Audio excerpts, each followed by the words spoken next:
નમસ્કાર, રાજકોટમાંથી મહત્વની ખબર સામે આવી છે। રૂપાણી પરિવારને ફરી એકવાર સક્રિય કરવા ભાજપે પગલાં તેજ કર્યા છે।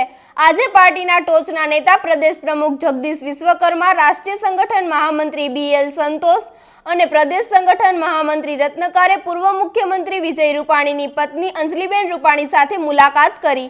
આ મુલાકાતને લઈને રાજકીય વર્તુળોમાં ચર્ચા ગરમાઈ છે।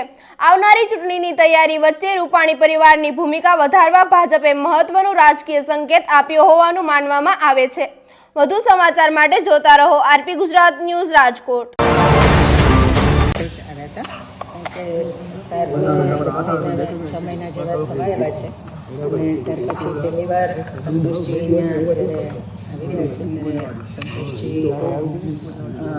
સંગઠનના અમારા વડા કહેવાય ત્યારે સાહેબે જે સંગઠન માટે કામ કર્યું છે એ એમનાથી સુપેરે પરિચિત છે અને એટલે જ આજે એમને શુભેચ્છા મુલાકાત લીધી। સાહેબે ખૂબ ભોગ દીધો છે ગુજરાત માટે। સૌરાષ્ટ્રમાં હવે તમારે એક્ટિવ થવાની જરૂર છે।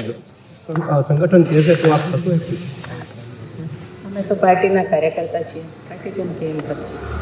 આ બાબતે તો ચર્ચા નથી કે સ્થાનિક સ્વરાજની ના શુભેચ્છા મુલાકાત જ હતી।